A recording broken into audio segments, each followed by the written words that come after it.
I see you. Hold on.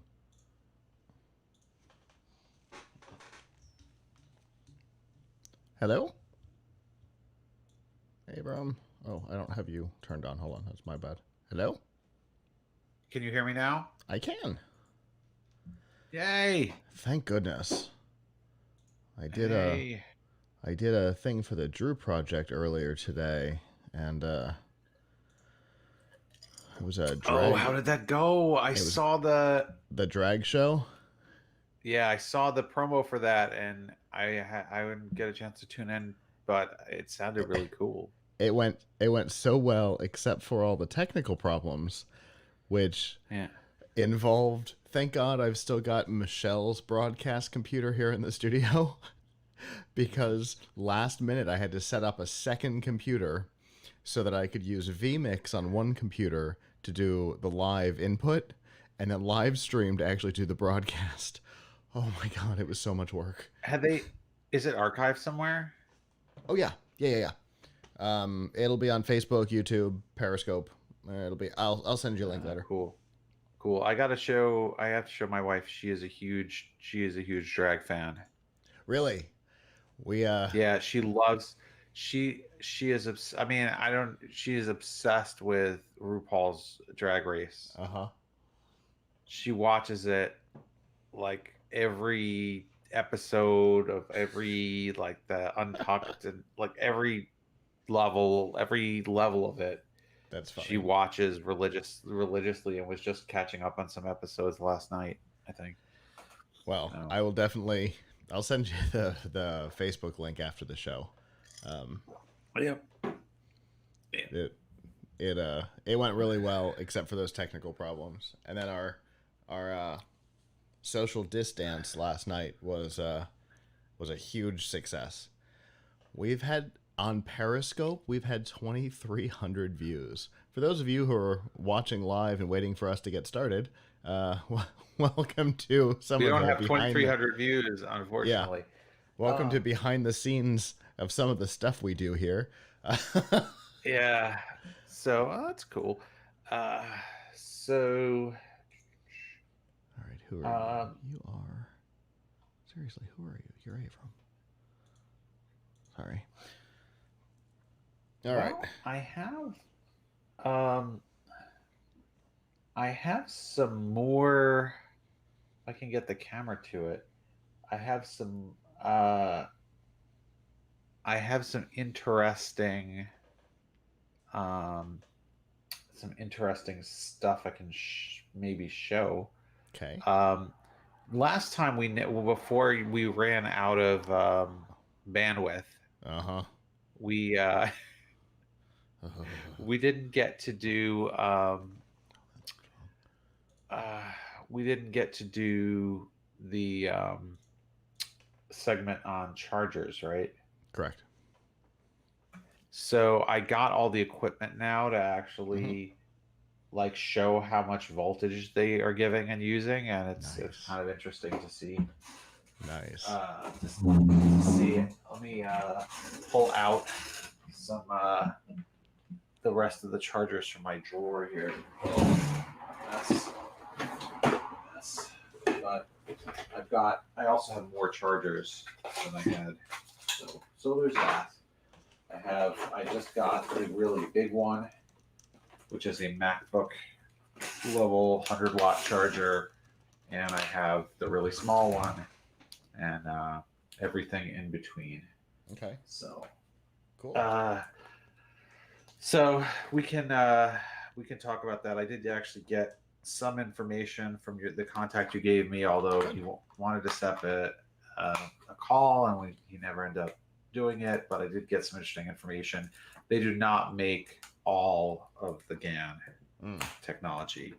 Okay. Uh, That's good to know. so, he, so he said there are three companies that make it. Theirs is one of the three companies. Got So it. it's not all from the same place, for what it's worth.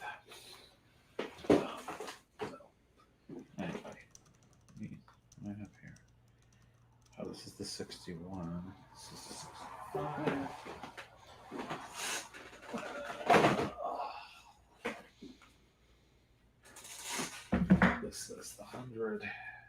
Just as a warning, my air conditioner seems to be failing, so I am super hot tonight. Yeah, I don't have air conditioning in this room. I have to do something about it now that it's actually my day-to-day, workspace. Yeah. It wasn't as important. Mm-hmm.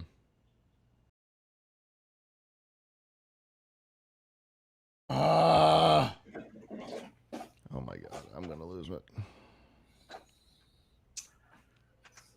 Power. This is power. Here. Power. Hockey. So I have a stack of stuff.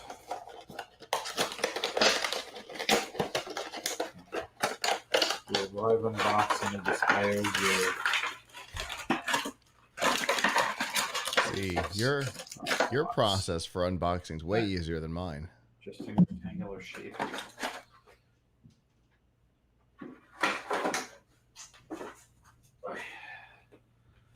All right. So if you think it would be cool, I actually, although it'll be hard to get all these wires here now, I actually got a setup with a. Remember we were talking about the voltage, the load tester. Mm-hmm. So I got the load tester set up and working. Nice. And it actually, the interesting thing about it is that the load tester, that in order for it to work with a USB PD charger, you have to get something called a trigger. It just won't work unless you get this other chip called the trigger chip that will tell the USB, that will send the PD signal to it. Otherwise it won't work. It needs the signal or something. Okay. So I got this. So I managed to get one, and I put it in between the socket and the thing, and the results are fascinating. Cool. Like a 65 watt charger, I managed to get up to 69 watts. Interesting. So, okay. Kudos to them for that. On the other hand, anyway, we could talk about this during my segment. The point is, it's more interesting now than it was 2 weeks ago. It's the same topic, but I think it's more interesting. Well, that works out well. More stuff, and I've got. If we want, I can actually plug the load tester in and attempt an on-air demonstration of it. A 65 producing 69 actually makes sense. The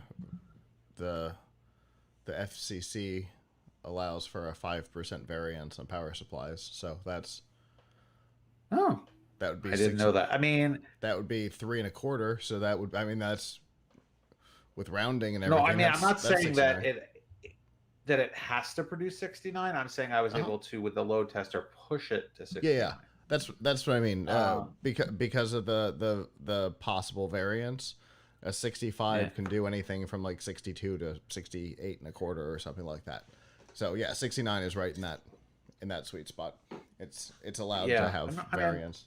And I guess if the voltage and the amperage both have a 5%, that puts the wattage up a little higher. But anyway, weird. Yeah, I mean, I guess what I'm hoping to find out, and I'll just say this in my segment, is I haven't tested them all yet. I just started with the testing part because I just got the chip for it on Friday. I'm hoping to find out that some of them don't live up to the claim, because that would be more interesting than if everything did. Right. Although over delivering could be an interesting thing too. Right. Although one thing all right, never mind. We could talk about this all day. Okay. I promise to talk about it during our segment. Sounds good. Did you see the other topics? Yes. Okay. Yes, perfect. All right. Then what do I need to do? Record in here. Where's the record in here? All right. All right, then here we go.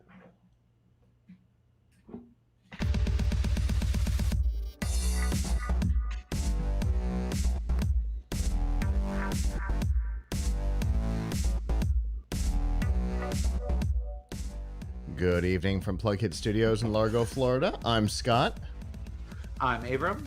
And we are here with episode 565 of F5 Live, refreshing technology for Sunday, June 28th, 2020. This show is a proud part of the Tech Podcast Network. If it's tech, it's here. This week, TikTok wants your mobile clipboard, Nintendo doesn't want your mobile gaming, and Microsoft wants you to use Facebook. Wherever you are and however you're accessing our show, whether it be on social media, Facebook, Twitter, Instagram, or Snapchat, through a podcatcher like Apple Podcast, Google Podcast, Spotify, TuneIn, or a myriad of other options, on our live stream platforms, livestream.com, Mixer, Twitch, Periscope, YouTube, or Facebook, or on our website, plugkidslive.com. Thank you for making us a part of your day.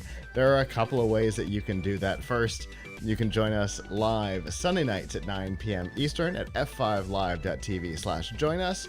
There, of course, you can chat with us in the studio, give your feedback on the topics as we talk about them. If you're not able to join us live, that is okay. You can always subscribe at plugkidslive.com/subscribe. There you'll see all of our shows, including F5 Live, Pilch Point, Plugkids Live Presents, and a whole lot more. And of course, find all the ways that you can watch or listen. Abram, oh my goodness, it has been a crazy couple of weeks. Yeah, it really has. I'm really glad to that we're back tonight. Fingers crossed. Excited about that. Let's hope it continues. I'll just try to talk fast till we get to the end. But I won't try to belabor the point. But I hope you had a good Father's Day. Yes, indeed. It was really nice. My brother cooked. I didn't even have to do anything. My brother took care of everything, so that worked out well. Made for an easy day. Great.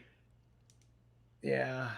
So, we spent some time with my mom for Father's Day, and my son and I. Well, this was actually more of like the result of Father's Day, because I got myself a Father's Day gift that my son and I built together, which is like this robot.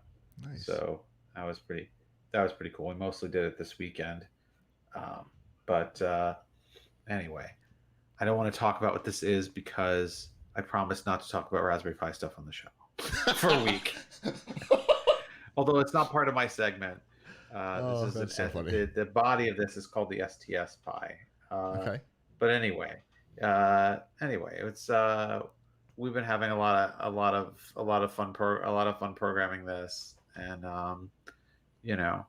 that's and I got a gift certificate for Father's Day, and I'm trying to figure out what to use an Amazon gift certificate. I'm trying to figure out what other project kit stuff to get for our next project, because that's my Father's Day kind of stuff, is my son and I doing tech projects together.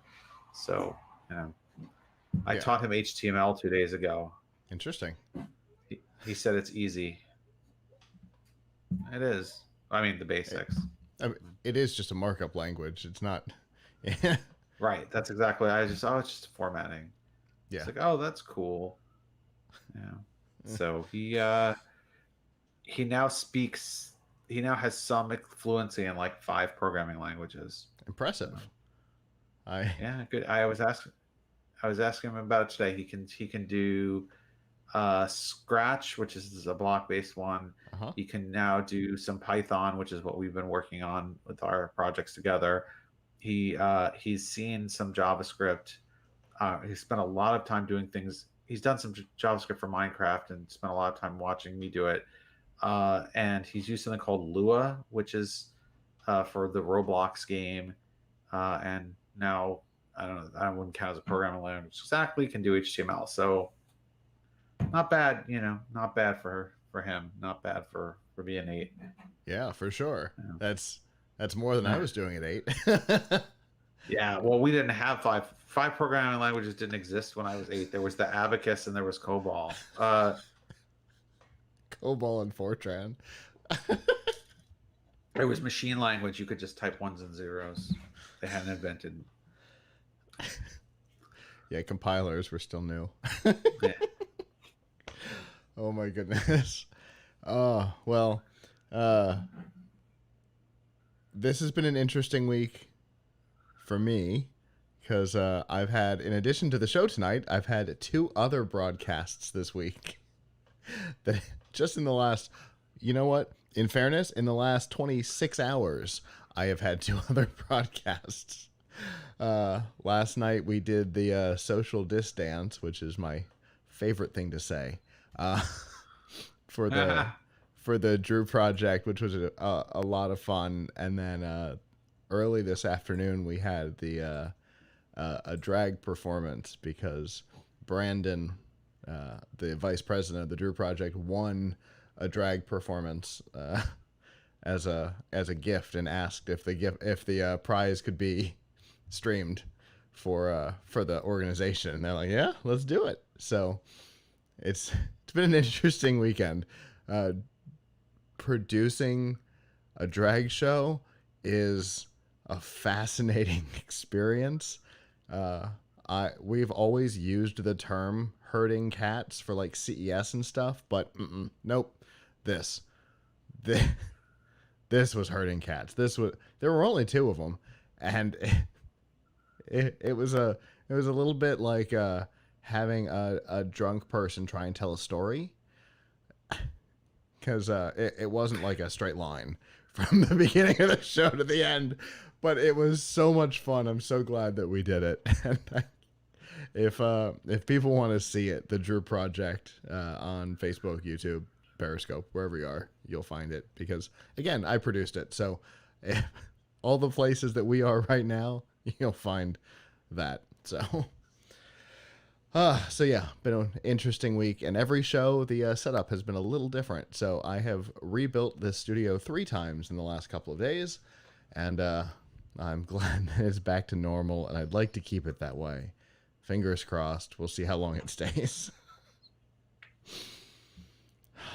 Anyway, well, it's been way too many weeks since we've talked about stuff, so let's get down to some news.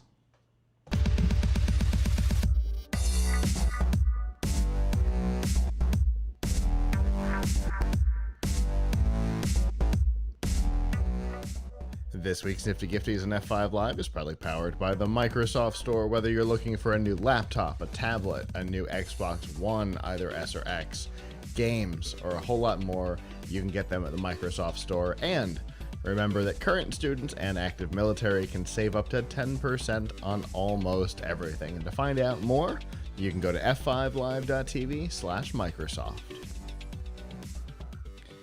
So probably the big topic of the week was WWDC, Worldwide Developer Conference for Apple. It's when they show off what's coming to iOS, Mac OS, Watch OS, TV OS, all of the generic words followed by OS. And this year, one of the things that they made a big deal about was more granular permissions. And one of the new permissions that has been added for iOS 14 is Clipboard Access.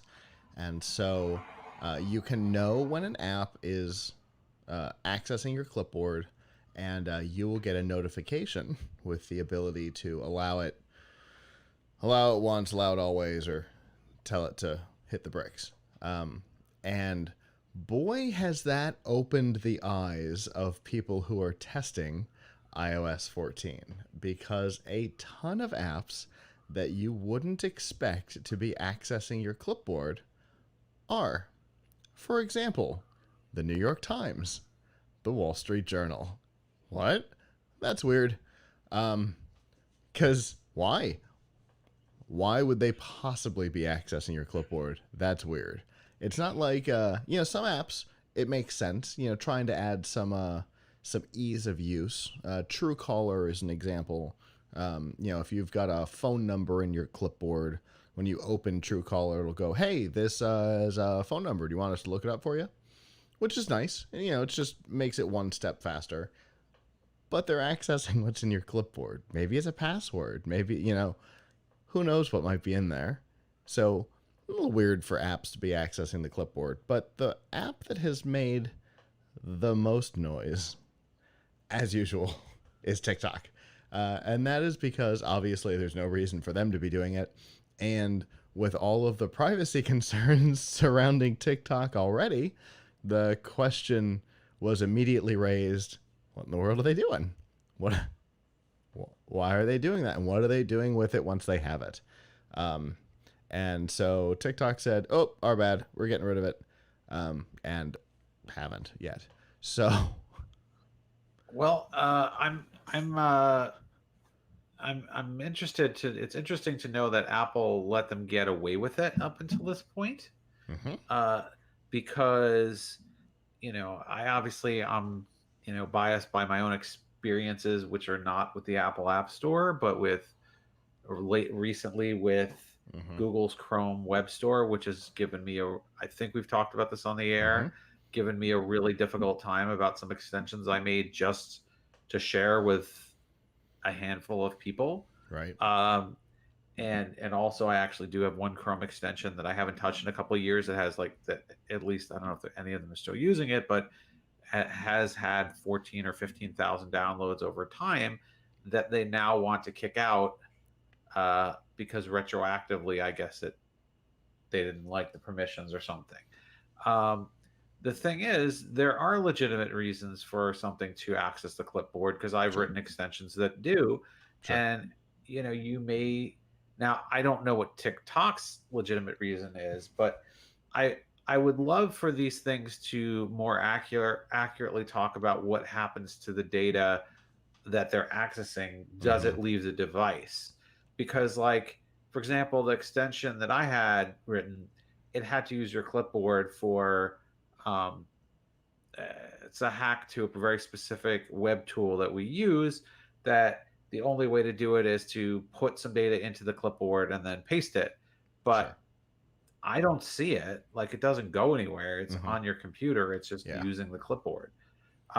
So is TikTok looking at the clipboard, and can nobody tell what they're doing? Right. And why is Apple so forgiving of this? Because with Google, and if they're doing it with the web store, I'm sure they're doing it with with Google Play as well. Like, every permission that you ask for, you have to write a doctoral dissertation on why you should have this permission, and you may get turned down anyway. Like, why do you want permission to open new tabs? Because my thing lets you click a link and open a new tab. Why do you want, like, every single thing you've got to like spell out to them, and I don't even know who's looking at it, but their bias is in favor of rejecting things. So, but maybe if you're a big app like TikTok, you don't get rejected. I don't know. Maybe. It's definitely interesting. The level of transparency is certainly too low on data usage. And granted, verification would be complicated, and I understand that. But the idea that like Truecaller, right? Well, it's a great example because it's one of those things that lots of people have because it works real well, right? So, it accesses, it checks, does this look like a phone number? And if so, it pops up a thing. Do you want to search for this number? That's probably all it's doing, which is entirely device based. It doesn't care, if it says monkey 123, it's like, well, that's not a phone number, and just moves on with its day. But an app like TikTok, which is so known for privacy concerns, the Federal Trade Commission has sued them for spying on kids. They're directly engaged with the Chinese government, and they do a lot of censorship. Yeah, it's the Congress is working on a thing that won't allow government employees to use it on a government device.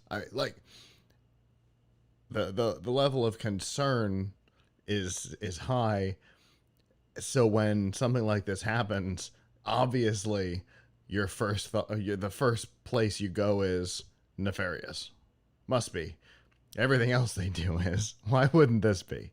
But the fact that just like apps that access your contacts, right? What are they doing with your contacts? Are they uploading them to a server so that they can sell the data? Maybe. If it's a solitaire game that's asking for your contacts, probably. You know. So the level I of guess data TikTok is transparency is gonna. super low.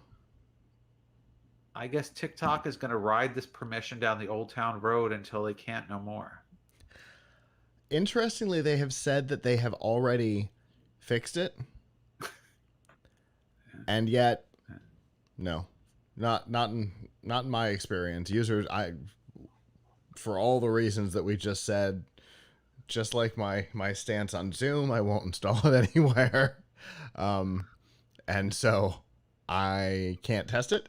I won't test it, but users on Twitter are saying that even after the most recent update, they're still getting clipboard permission dialogues. So And it's like, do they know? Have they seen the dialogue that pops up every time that says, "Hey, this probably shouldn't happen"? Are you sure that you want them to do this? I mean, I understand iOS 14 is only available, theoretically, only available to developers. It's only been available for like 5 days. I get that. But shouldn't they have already installed it and seen what the dialogue looks like and gone, oh, that's going to scare people? no doubt. I don't know.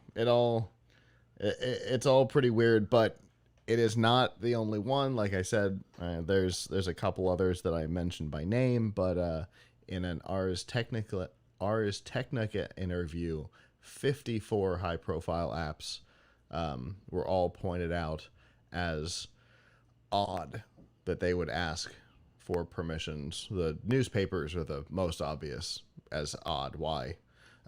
But 54, including TikTok, are all pointed out as why would they be? Some things, and I don't fully understand why. I would love to understand why. Ask for location information when it seems not relevant. Mm-hmm. Uh, I know we had a situation. Admittedly, I guess my son and I have kind of moved on from Lego Boost because he's gotten older, and now we're messing with like more adult level building stuff. But the when he was using Lego Boost, there was an issue where the Lego Boost app wanted GPS permissions, wanted location permissions. If you are familiar with that, it is a robot kit for kids. You build it in your house, you send commands to the robots, but there should be absolutely no reason why it. I mean, it needs your Bluetooth, obviously, and but there should be absolutely no reason that it needs GPS. And because it needs GPS, I don't know if they've ever fixed this. You could not use it on a kid Amazon Fire Kids tablet Right. because that's a permission that you can't give to a kid's account for any app on a kid's account. Oh. And I remember I actually wrote to someone at Lego about this, and they said something like, in order to access Bluetooth, we have to ask for location permission, which seemed very odd to me. Um, so maybe I didn't quite understand what they're saying, so I'm not quoting Lego verbatim, and this was a couple of years ago. But I wonder if some of the things that companies are asking for permission for, you think that they really want your location, but they need it to use on something else that they really need, like Bluetooth. I don't know. It's like in the old permission days. For the most part, it's been corrected since then. But in the old permission days, um, and if you had a flashlight app, it had to have access to the camera because the flash was a part of the camera array. You can target those separately today. I think. Um, I know you could in the last version of Windows 10 Mobile. I think. So I imagine Android and iOS have done the same thing. But they've started to split that stuff out so that you could turn the light on without having to say, "We need access to your camera." What? It's a flashlight. Right. So just just because it's interesting. Um, some of the other ones on the list that are a little bizarre. Fruit Ninja accesses your clipboard. PUBG uh, accesses your clipboard. Plants vs Zombies Heroes, um, which is obviously odd. Uh, Zeus, the dating platform, accesses your clipboard for some reason. Um, can't imagine what. Uh, some of them I understand. Hotels.com does it for the same reason that Truecaller does. It says, hey, this looks like an address. Are you looking for a hotel in that area? Things like that. So that's similar to what Truecaller does. But AccuWeather, what do they need your clipboard information for? Bed Bath and Beyond is an interesting one. I don't know what in the world that could possibly be. I just wonder if it's a hack. I wonder if it's a hack and they're actually using the clipboard at almost like a cookie to transfer data within the app. Well, I don't know. hopefully not, because hopefully they would fire the developer that thought that was a good idea. Because there's way better ways to with a shared class you can easily do that. But anyway, it's definitely an interesting situation, and one of those things that every time we have a new iOS build and they add a new collection of permission things in, we find stuff like this. So you might want to check the list, see if anybody's doing something you use is doing anything interesting, and try and address it with them. I don't know. Maybe it'll work, maybe it won't.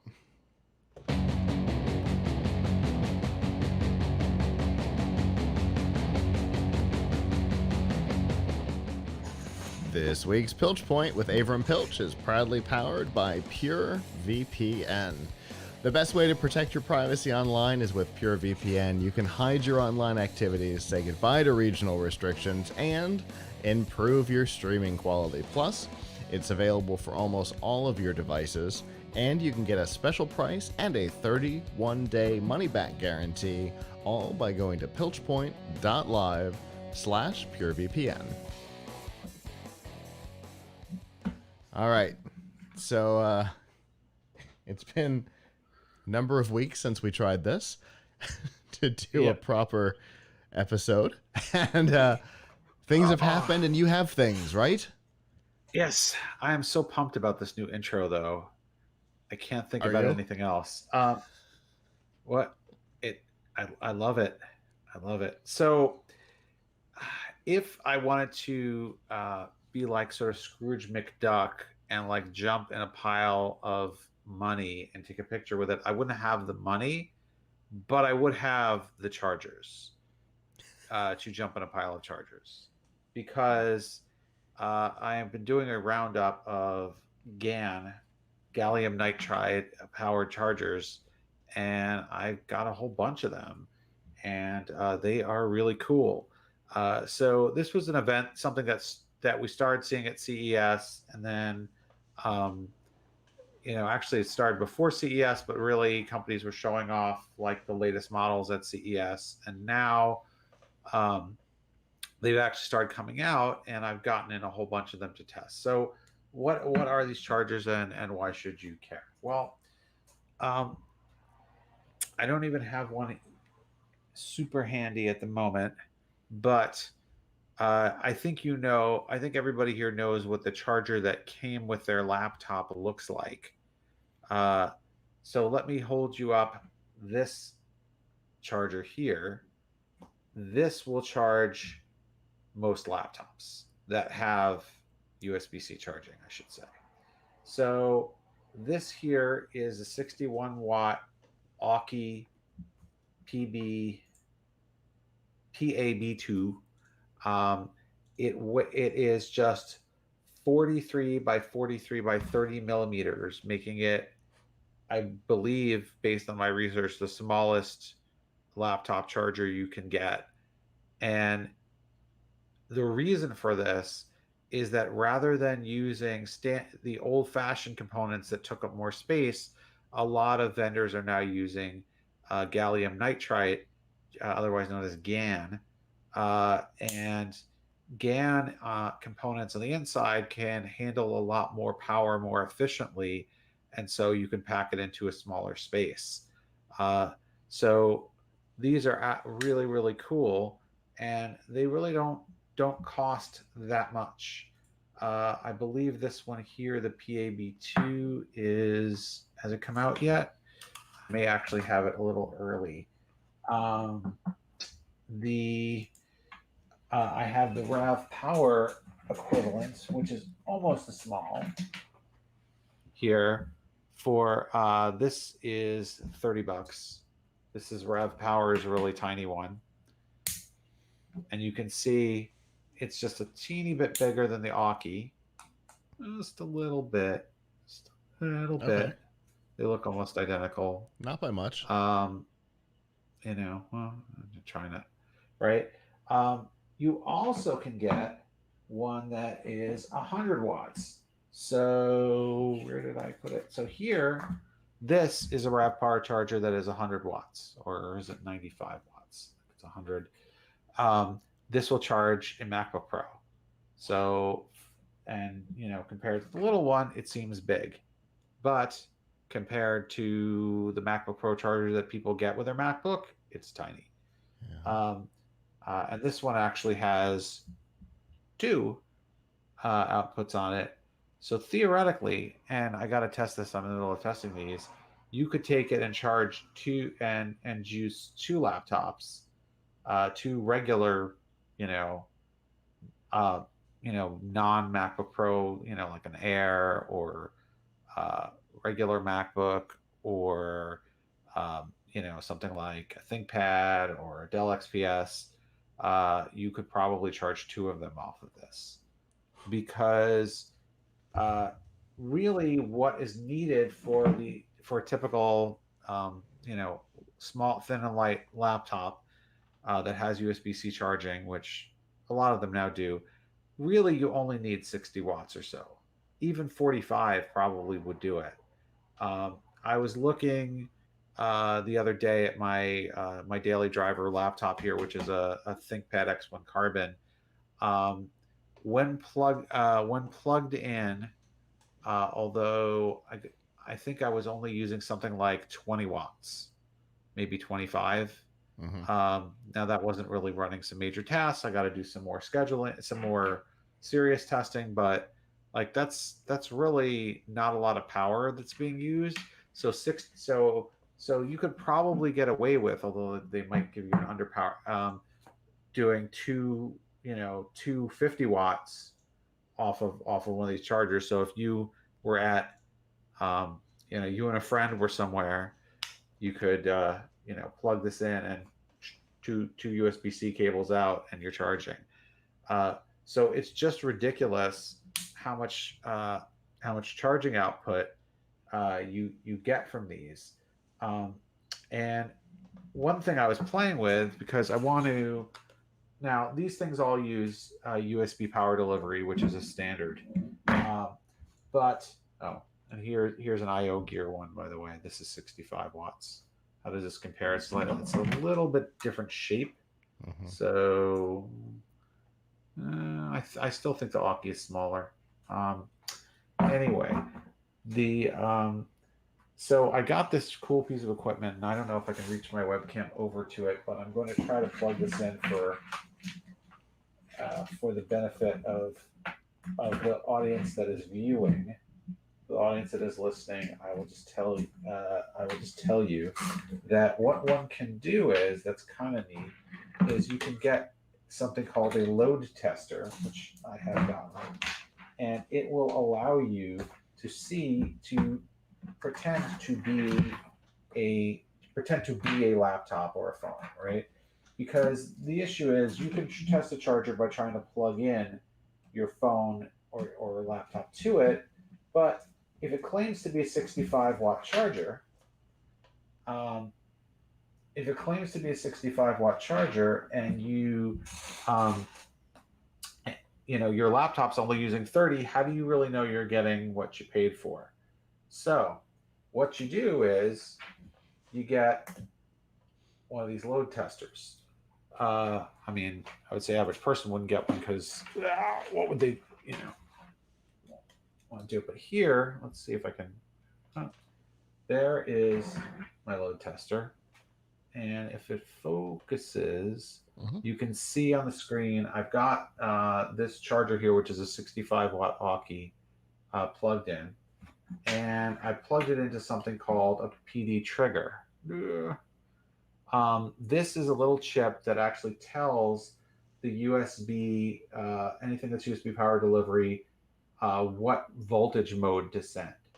If something has USB power delivery and you try to plug it into a load tester like this, it will not work without a trigger because it's not getting, I guess, the USB power delivery signal. So going from my PD chip to these little screws here with these clips, that's the PD signal. Now, if you can see, let me see if you may not be able to see it. It says 4 volts, 4.8 volts, 2.83 amps, which voltage times amps is your watts. So right now I'm at only a 4.8 volt mode. What you really need on a laptop is the 19 volt mode. So I hit the button on the load tester, it turns green, and now I'm up to the 8 volt mode, and I'm going to hit it again, and I'm going to go up to the I guess 12 volt, but it's really showing me 11.7 right now. Then there's like a 14 volt, and then there's the 19 volt. Did I get there yet? Okay, 19.5. So right now I'm at 19.5 and 2.3, which gives me about 38 watt. It's not giving me my full amount because I haven't turned up the dials here to turn up the amperage. So now I'm at 19.5 and 3.22, which, let's keep going. Now I change it to now I'm at 19.5 and 3.3, which is 64 watts. Or this is a 65-watt charger. Now I'm at 65.52 watts. Now, if you reach a point where you get to too high a number, what happens, it's unfortunate that it goes through the whole menu when I just want it to light up the backlight. So I can get up on this to 3.57 amps before it will basically go back to 0, which means that it shut itself off. That is 16. I don't know if you saw that. I just did it, but it was at 69 watts. Maybe you may not be able to see it because the camera's a little blurry, but it was at 69 watts when I had it at the best case scenario. So this was a 65-watt charger here. I've gotten back up to 19 volts again. Can you see? Yes. Yeah. Okay. Anyway, so I thought it was pretty cool to kind of play with power and see how much you're actually getting.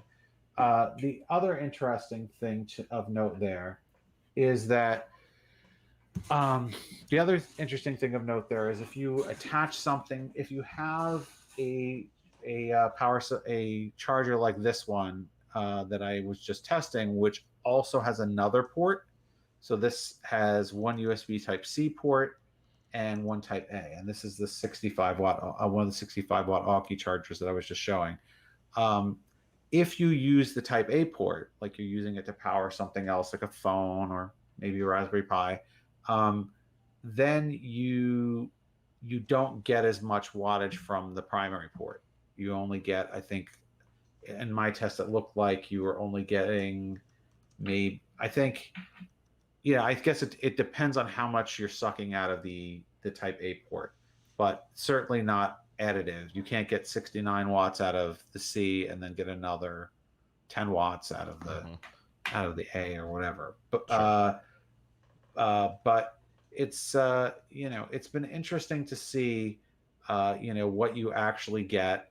One of the things that's also kind of fascinating is you realize that I mean, it is delivering what it promised. In fact, it's over delivering what it promised. I'm going to go through all of these and make sure that they're delivering what they promised. On the other hand, 65, you probably don't need a full 65 watts or even 60 watts for most laptops that are USB-C charged. And if it's a MacBook Pro, which is the one that uses 100 watt, I mean, you probably want all 100, but I don't really have one here to say, hey, is it really using 90 or 85 most of the time? But whatever the case is, bottom line, uh, getting one of these gallium nitride chargers like the Aukey PAB2 um, the slightly larger 65 watt PAB3, uh, that those are really going to save you a lot of space in your bag. They're going to save you a lot of um, you know I guess they plug right. One thing I like about them is they plug right into the wall. They're wall warts. It's not like a lot of the chargers where you've got a power brick, and then you've got a wire to the laptop, and you've got a wire to the from the charger to the wall. Mm-hmm. Here you've got this, and then you do have to get yourself a USB-C to C cable, which is maybe $5, Right. and you can get a nice long one and run that to the wall. So that to me is a really big advancement. Unfortunately, at this time of social distancing and not lack of business travel, it is not as exciting. It's technically exciting, but not as useful as Mm-hmm. it was. When I was pondering going to Taiwan and pondering going to Las Vegas for my business trips, like there's no way I would take like my standard Lenovo charger now. I would completely leave that at home and take a couple of these. I mean, these are so small. I could like carry three of them and use them for juggling tricks. And if I lost one, I have another now. And they're fairly cheap. Obviously, it almost goes without saying, but I'll say it. These also will charge your phone. These also will power other things that use USB Type C. So a tablet, a Raspberry Pi. Um, so they're good for a lot of things. The other one thing I will say though about the Raspberry Pi one, and I said I wouldn't do a presentation on Raspberry Pi, but I'm just mentioning as part of the chargers. Okay, is that the official Raspberry Pi charger gives you 5.1 volts, and most of these I've tested are giving more like 4.9 volts. Now that seems to be okay. 5 volts is what's recommended for Raspberry Pi, but I think 4.9 is close enough. I don't think it gives you an under voltage error unless you're like under 4.7. Um, but it's kind of interesting. I certainly find this power testing to be an interesting way to kind of see what you're actually getting when you plug your charger in. I'm also going to do the same with batteries. I certainly encourage people when they're buying a charging battery to look at what the amps and volts are that they're getting out of that. Mm-hmm. You know, because that could make a difference in whether they're quick charging or they could use to power something. Like the other day, I ordered this little lipstick battery here, just coincidentally, because my son and I wanted to use it to power a robot, and even though it's actually made to charge phones. And this is a great deal. This is an Aukey charger that's like now it's like $7.99 with a coupon also. And it is a Type C charger, and it promises 3 amps of power. Most things deliver most of the batteries are delivering maybe 1 amp, maybe 2 amps. 2.1 if you're lucky. So that means so 3 amps. 3 amps is good. 3 amps. I mean, 3 amps can very well power Raspberry Pi, but 3 amps will also give you should give you faster charging on your phone. And think of all the other things that are USB powered in your life. I mean, people have lamps. and things like that. That they're powering with Lamps, USB. fans, Well, all kinds of things. yeah. So look. I guess my point is look at the look at the amperage. Don't just look at the milliamp hours of capacity. So anyway, we are doing a roundup on these. I expect to have it up in a few days, but there's a lot of testing to do. But we do have some articles on, particularly on we had covered the launch of the Aukey Omnia chargers, which include this small one, but we're doing a full roundup of testing, which includes all the major brands: Aukey, Rav Power, IO Gear, and Anchor. Um, so check it out when it's ready. Very cool. Obviously, the biggest loss in these chargers is that term power brick, because these Yeah, it's not a definitely power brick don't apply. anymore. Yeah. It's not a power brick anymore. It's more like a wall. It's more like well, I don't like the word. I don't like warts, so I don't know what to call it. Wall wart seems like a bad word when the thing that's plugged into the wall you like a lot better than the brick. I Indeed. will say this: one thing that is lost in these is the ability to use them for self-defense. I mean, you probably could not really hurt someone that badly with one of these. I mean, maybe if the tongs are really sharp or something. Um, you know, I mentioned this because it's a running joke at Tom's Hardware, which people know is my day job. What peripherals you would use to defend yourself, because one of our editors was once on a plane with someone, and he had a really weird seatmate, and the seatmate kept telling him about like all the different things he had in his bag that he could use, all the different things my colleague had in his bag that he could use to defend himself if the plane was taken over. So it was like, oh, you definitely want braided USB cables, not the other kind, because the braided USB cables you can use to garrote someone or something. Weird. Uh, so it's kind of a running joke whenever we get a peripheral, we get a charging cable or something. We're like, oh, could you what kind of weapon would that could you defend yourself if you were like just grabbing something out of your bag to defend yourself? Well, I don't think if you had a really heavy power brick, you could probably use that. Sure. These are extremely light. I didn't even get into the weights here, which I'll publish, but they're not just small, they're really really light. I mean, it's like That was paper. that was So actually one of the things that I noticed at CES when I was handed one during the interview. I was like, "Oh, this feels like an empty shell. This almost doesn't feel like there's electronics in it."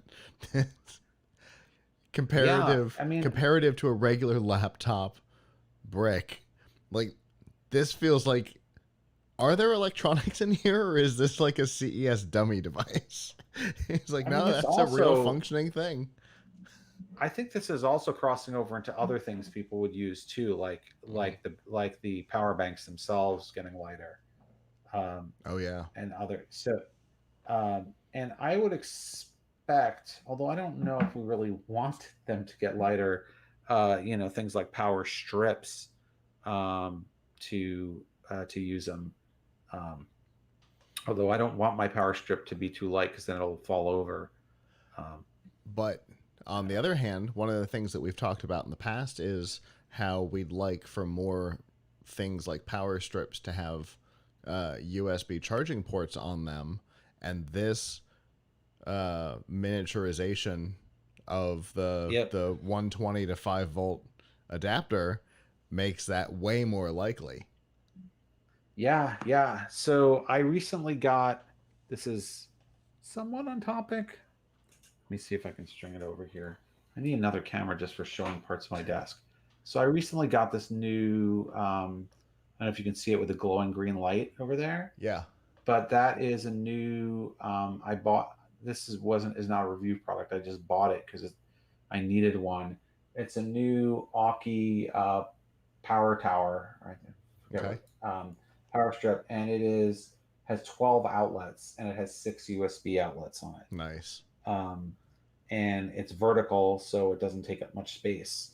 So yeah, with all your gadgets, you need your power. Now, what I wish is the USB ports on it are okay. I wish they had US instead of having just Type A ports like it Hmm. does. I wish it had I wish they would put this in the power in the power Hmm. strip. Yep. Um, But so now that we've got maybe someday.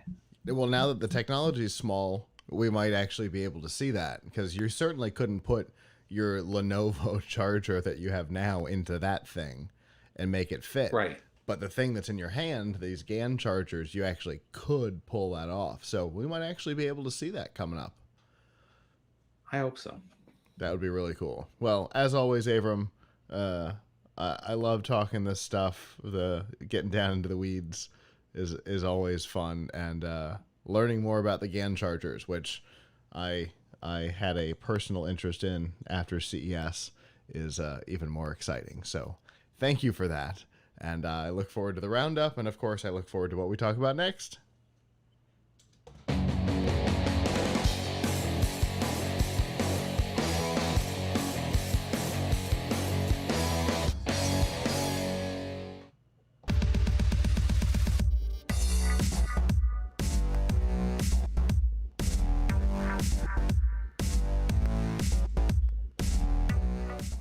This week's Extra Life on F5 Live is proudly powered by Razer.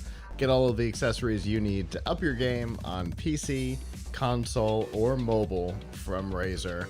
Whether you're looking for a gaming mouse and keyboard like we have here in the studio, a webcam and light for your Twitch or Mixer stream for the next couple of days, I guess, or an entire gaming setup like the Razer Blade 15, you can find it all at Razer by going to f5live.tv/Razer.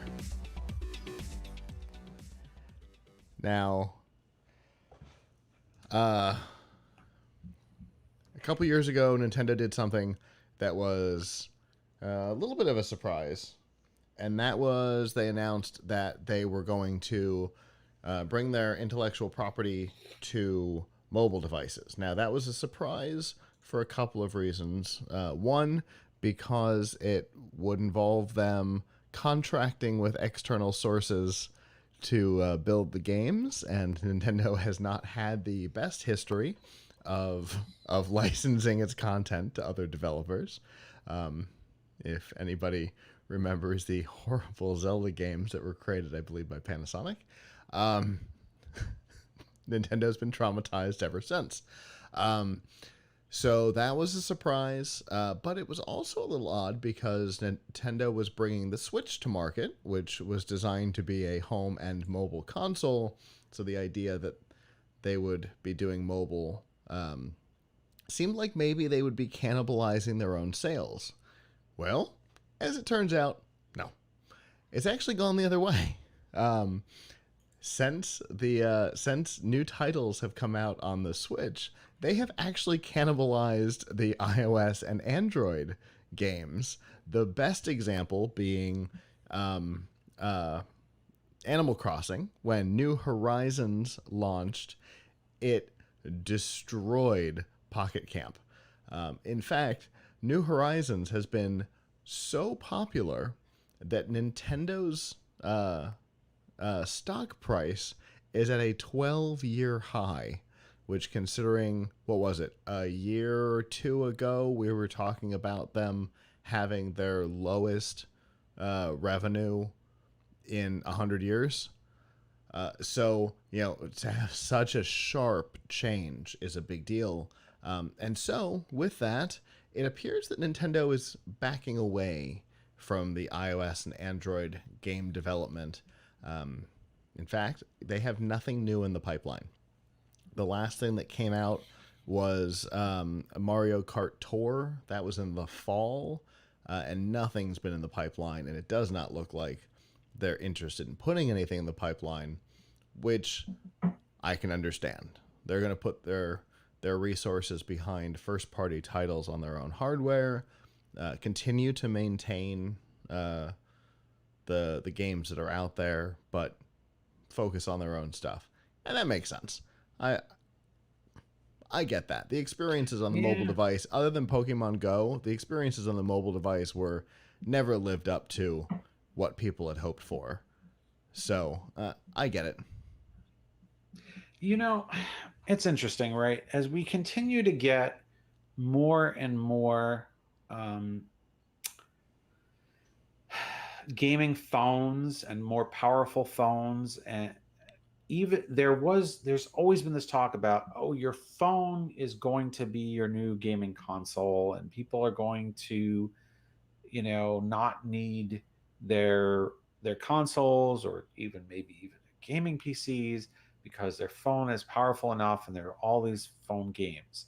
However, I'm not even sure if it's a hardware issue. I don't think it is.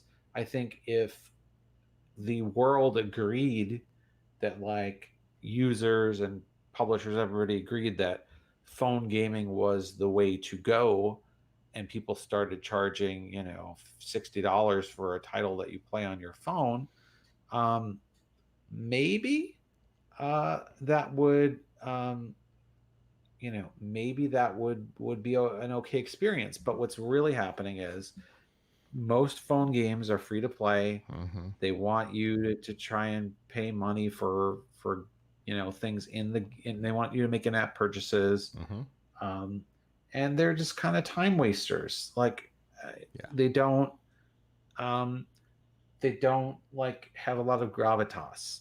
Right. Pokemon Go has some gravitas. I gotta say, uh, my wife likes to go driving around now and catching Pokemon still, and she like took my phone today and just like, oh, you haven't opened Pokemon Go in months, but I just sent you a gift and I gotta make sure you open it. So, you know, I understand. remember, Michelle, Danielle, I'm waiting. yeah, yeah. Minecraft Earth, we haven't like used. We used, Mm-hmm. we used it for a little while. I guess got, didn't really go out and do it anymore. So, I mean, some of those location games had some promise, Mm-hmm. but otherwise, Because they were different. They were a eh, thing that you couldn't play on your PC. You couldn't play on your Xbox. It was an experience designed for mobile, as opposed to something like Mario Kart World or Animal Crossing, Pocket Camp, things like that, which were like a watered down version of yeah, the most of real the game, which is a very different well, thing. The location games give you a new experience, and those didn't. right, yeah, they give you a crappy experience. Yeah, I exactly. mean, I played some of the Pokemon games that they have for mobile because my son made me download them, and the graphics were bad, and all you did was tap things, and then it kept trying to sell you something, and it's like, Mm-hmm. I'm getting a headache. Yeah.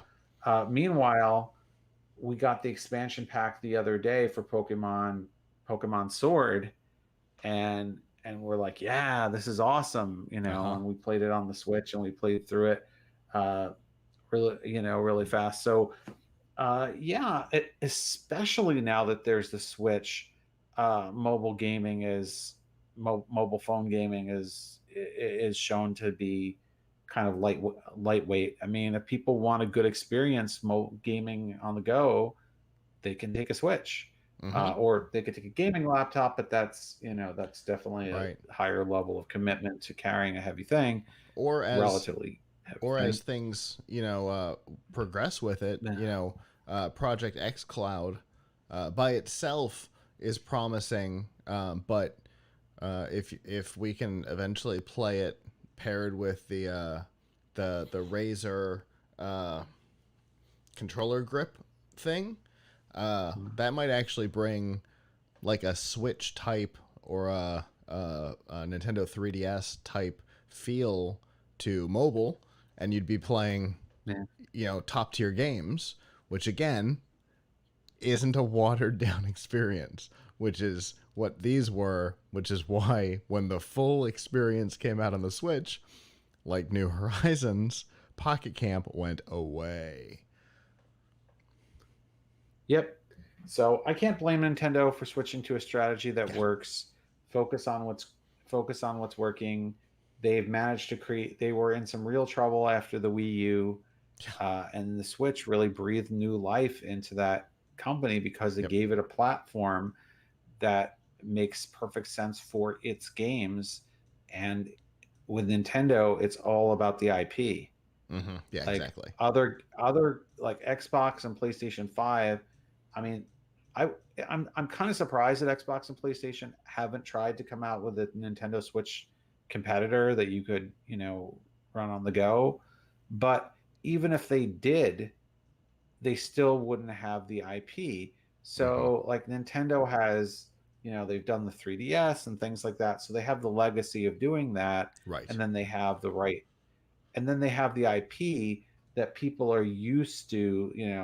They have the kind of cute games Hmm. that people are used to playing that way and don't require fantastic loads of CPU power or Right. GPU power. Right. It's just fun to play Pokemon for its own reasons. It's not the same. It does not have the same requirements as playing Battlefield 5. Right. Exactly. So yeah, Nintendo is definitely different than the other two. Its business model is very different. It's all about unique experiences with characters that you're connected to. Yeah, your big four, right? Mario, Zelda, Animal Crossing, and Pokemon. Those are kind of the big four Nintendo properties, and people love them. Continue to buy them I feel like decades and decades I feel later. like you're dissing Kirby. Fair enough. Kirby, yeah, he hasn't made, and Smash Brothers, but that's kind of a Yes. combination of all of them. Yeah. So, but I think Nintendo could probably survive on their big four if they really wanted to. They could make a living off of those primary four, and none of them, like you said, require big graphics. They are just fun to play when the experience is right, which the mobile games were not. And so back to the Switch, and it totally makes sense. I'm on board. And like you said, I'm surprised that the other guys haven't tried, but XCloud might be the closest that we get. A Surface Duo and XCloud might get us close to. And actually, it would be pretty similar to a Nintendo 3DS. Now that I think about it, I'm actually excited to get one of those to do that. Anyway, that's that. Don't expect the mobile games that you've already been playing and put time and resources into to go away, but also don't expect new ones to come out. We've kind of got one for each of a couple of the big franchises, and that'll probably be enough for a while.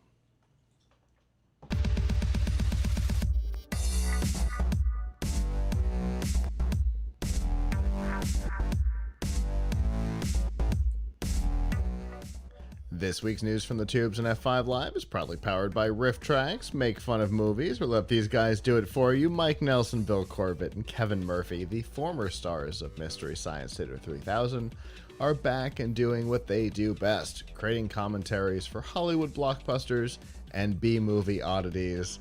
It's like watching a movie with your funniest friends, or if you're like me, people who are way funnier than your funniest friends. To find out all of the feature films, the short films, and the live events that are available, you can go to f5live.tv/rifftracks with an X. So, I think we all know that social media companies have been inconsistent lately. There's been a lot of heat thrown at Facebook in particular over some of their policy decisions, but even when you look at just the way rules are applied, we know that it has been less than consistent. One public official says something that might be construed as inciting violence, and it gets taken down or gets a flag, and another one gets promoted. It totally inconsistent. And one of the things that has happened this week to kind of show that inconsistency is a Twitter account was suspended for violating the rules. That account was DDoS Secrets, and it has been called the new WikiLeaks. Now, that's because since Julian Assange, about a year ago, ended up in a British prison waiting extradition to the U.S., WikiLeaks has been less active than it has been in the past. And so this organization has kind of come about to continue on the legacy of WikiLeaks. Whether you agree with WikiLeaks or not the point. The point is that this group has come up to follow in WikiLeaks' lead in kind of their void. And so this week, a post called the Blue Leaks, which is 269 gig worth of law enforcement related content, including officers talking about their annoyances with the protests and all kinds of things like that. After that was published, Twitter permanently suspended the account. They said that they don't permit the use of our services to directly distribute content obtained through hacking that contains private information, may put people in physical harm or danger, or contains trade secrets. And while, yes, Twitter's rules do state that, WikiLeaks, that published the entire Hillary Clinton DNC email packet in 2016, their account still exists. And so, again, consistency. And in addition, Twitter said that part of their decision was that this website was distributing malware, which it wasn't. So it's definitely a weird situation, and highlights the inconsistent behavior of the social media companies. And it brings us back to something, Abram, that you and I have talked about a lot. Once you start moderating content, you wade into some murky water because you're going to miss stuff. You're going to do things different. Humans are human. And we're seeing that here. So it's really interesting you bring this up because there's something sort of implied in this conversation, which is talking about Section 230, mm-hmm. which Section 2 we could talk, and I wouldn't mind to talk for a minute about Section 230, sure. which is right now under a lot of scrutiny. So for folks not aware, Section 230 is a section of the Communication Decency Act of 1996. Is that? I think that's what it is. Yeah, I think so. Which was kind of a precursor to the DMCA. Yeah. So anyway, Section 230 is a section of the law that says that companies cannot be held liable for user content published on their platform. Right. Some people will say, "Oh, that's terrible." I think that people don't realize how important that is. Now, there was an interesting history of Section 230. I think it was on Ars Technica a couple of weeks ago, which actually brought it all the way back to, I think, a lawsuit involving Prodigy in the 90s. And one of the issues is that Section 230 was actually put into place in order to encourage companies to do moderation, because before that, they could use as a legal defense, although I think it still might be an issue. Hey, we don't touch this. We're not touching it. Mm-hmm. So Section 230 gives them protection from being sued, even if they do moderate the content. Because the idea was, wow, there was a lot of unmoderated garbage going up there. It's really offensive stuff. And the idea was, well, the companies didn't want to be sued for how they were moderating. Mm-hmm. So Section 230 in its own way kind of encourages moderation. Now, unfortunately, well, I guess this is always this is fraught from the beginning. Anytime you're moderating something, particularly when you have a platform that's used for very controversial subjects, like social media Mm-hmm. is, um, like Facebook and Twitter are, you are going to offend people by making certain decisions. And so, you know, these companies have really tried hard to avoid controversy, I think, more so than to have Mm-hmm. rules. And I think the position that they put themselves in is now there's controversy coming from them not moderating, so they feel compelled to moderate. But ultimately, what you're talking about here is Twitter is a corporation. They are trying to do everything they can to keep revenue on the service, right?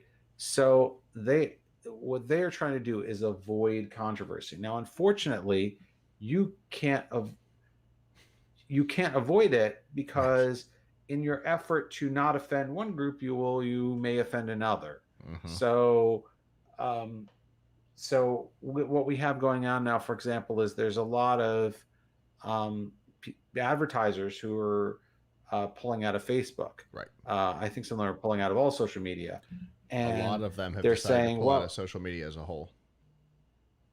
right, to be honest with you, to me that always made sense. They shouldn't have never. I mean, it was never a high quality medium for advertising Right. because obviously I'm biased, but like editorial content by professionals is a lot more brand safe for Mm-hmm. advertisers than user driven content as you would find on social media, Right. because your ad could appear next to anything. Right. If you buy an It's ad next to it's predictable as yeah opposed to if you buy an social ad media, next which is to unpredictable.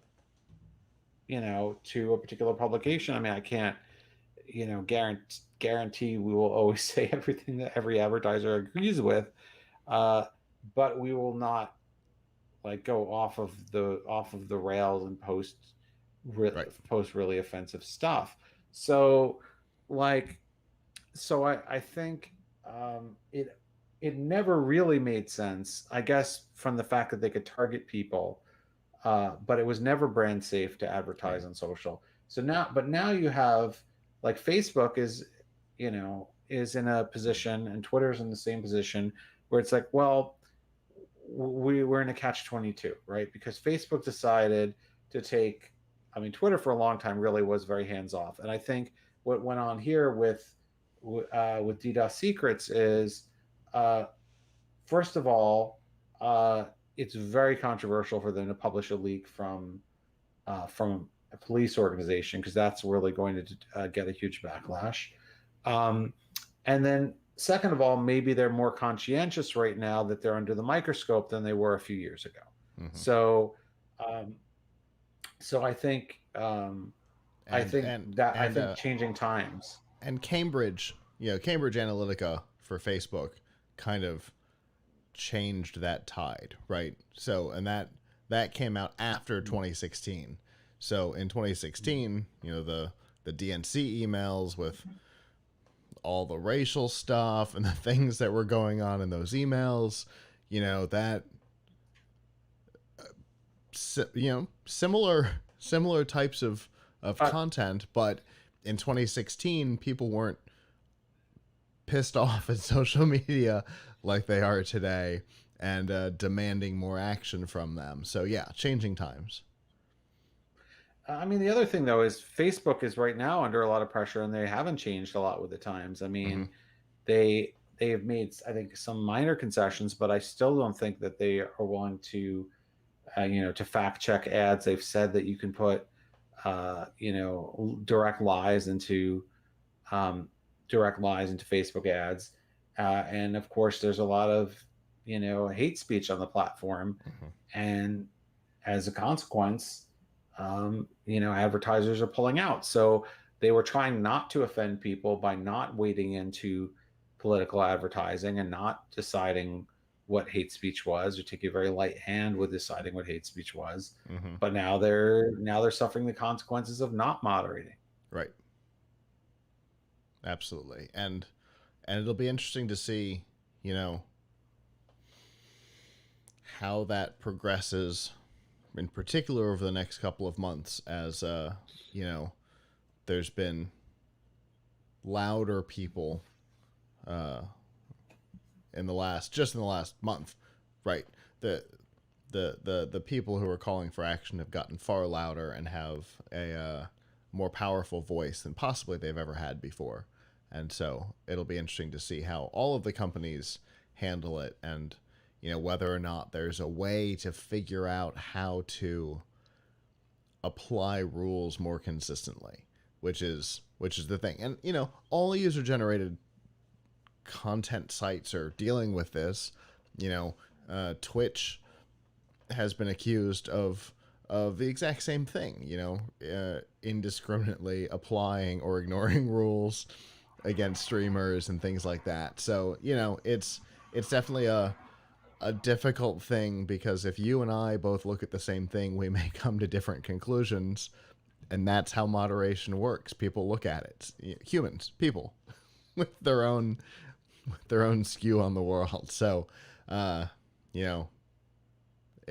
be interesting to see if they can figure out where that middle ground is going forward.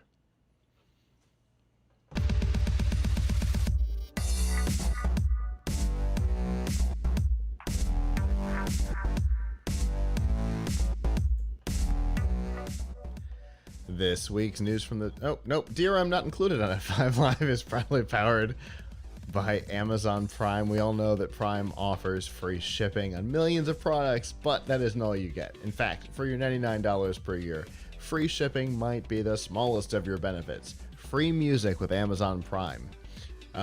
Music. Free TV, movies, and documentaries with Amazon Prime Video. Free games, and free subscription with Twitch Prime, and a whole lot more. And you can learn about a number of the benefits and get a 30-day free trial if you're not a subscriber, or you can even give it as a gift. And you can find all of that by going to f5live.tv/prime.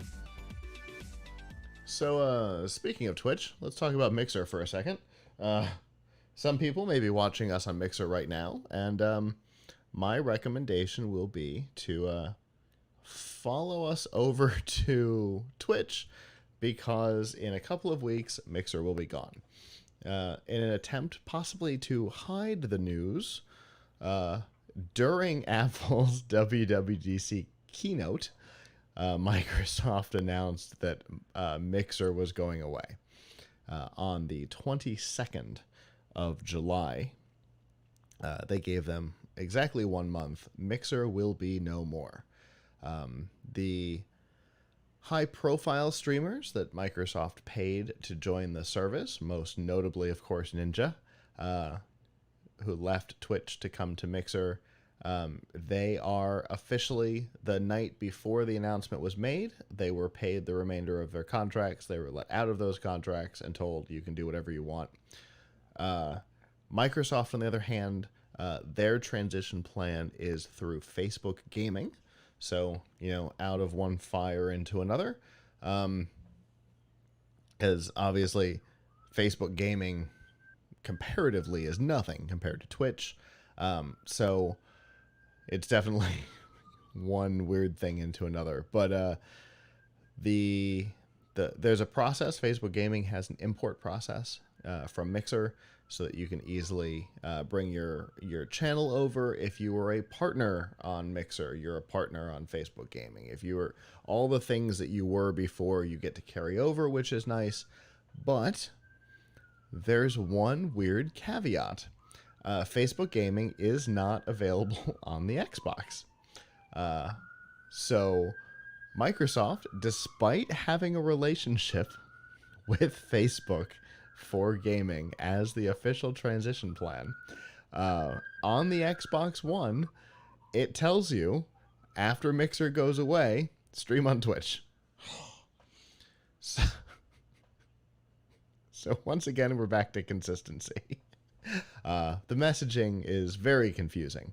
Um, but after Mixer goes away, the ability, obviously, to stream to and from Mixer on the Xbox will be discarded, but that will be temporary, which suggests to me that they're working on integrating Facebook gaming in the way that Mixer is now, so that that recommendation to go to Twitch is temporary, but once you're there, right, Avram? It's like if you're recommending people to switch there today, they're not going to change again in 4 weeks or 8 weeks or 3 months or whenever the new thing comes into place.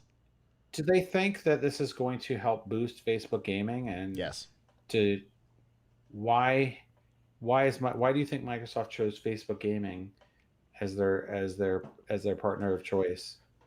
I don't know. I don't know. Because they didn't want to send traffic to Twitch. I don't know if they didn't want to send traffic to Twitch, or maybe Facebook actually made them an offer. They definitely weren't going to send people to YouTube gaming because the relationship between YouTube and Microsoft has always been contentious. But Twitch and Facebook were probably the only options. Facebook may have made an offer, and for all we know, they may have bought the Mixer assets.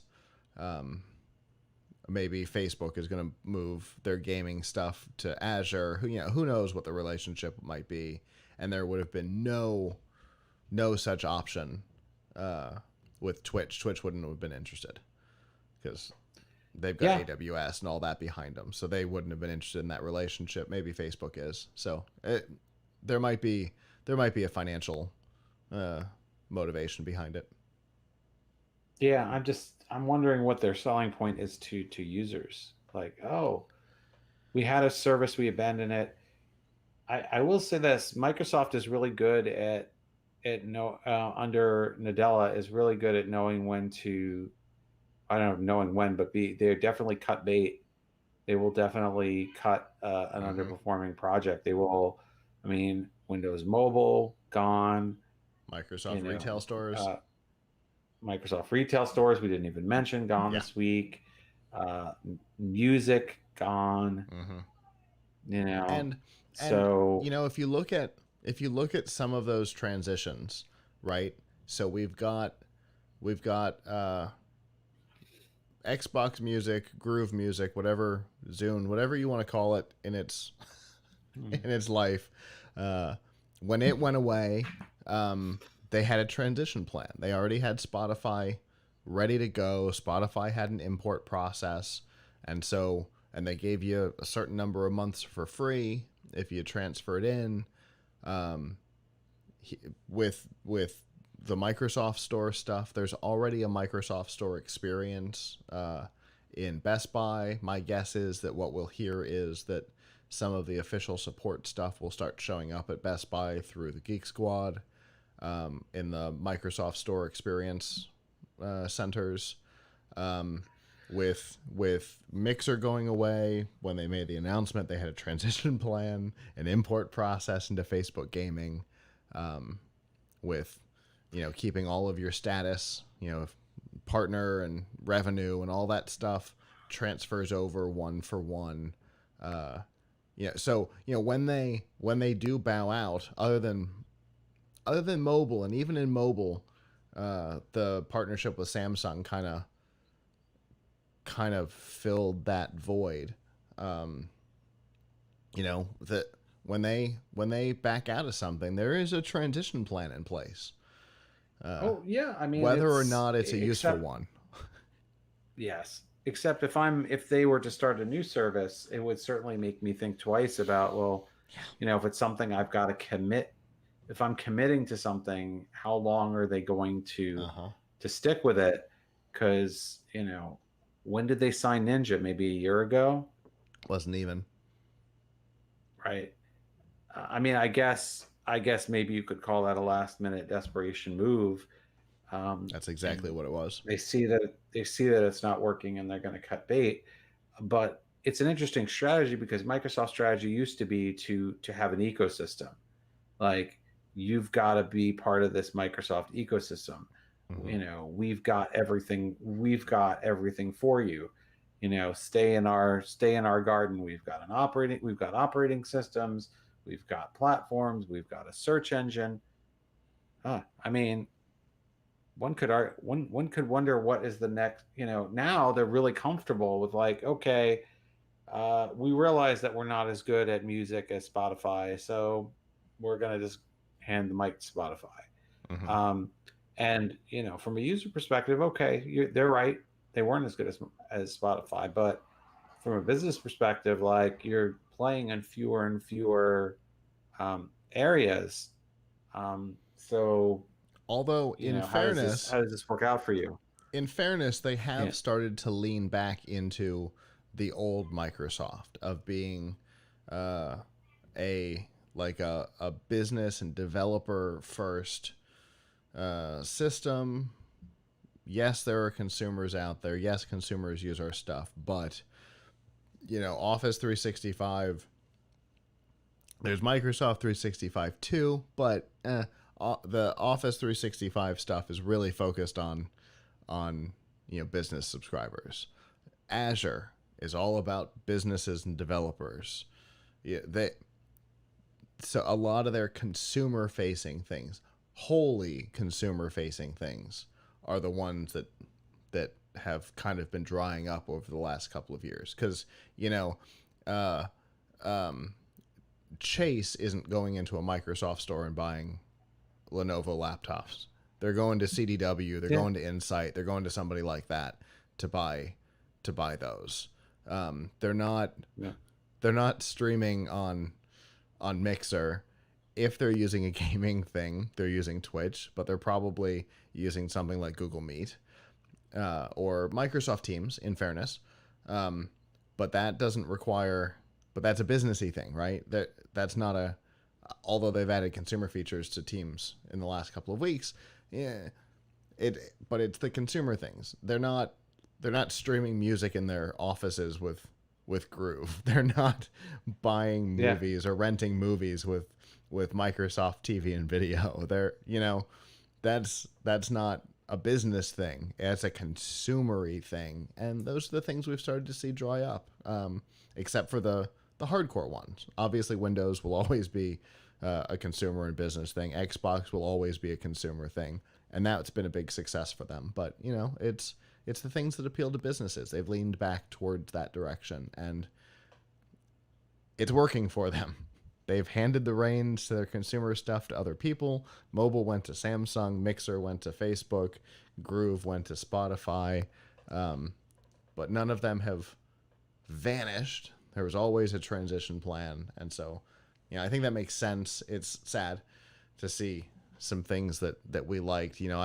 The video quality on Mixer was always better than Twitch. The delay between chat integration is way less on Mixer, so you can actually interact with your audience better, which was nice. But Twitch and Facebook have solid services. They've both got good followings. I mean, even Jay from Jay and Silent Bob, even he streams his gaming stuff on Facebook Gaming, and he does really well with it. So there's people there. It's not Twitch, but there's people there, which was always Mixer's problem. There just weren't people there. So we were always there, but that's because the video quality was better.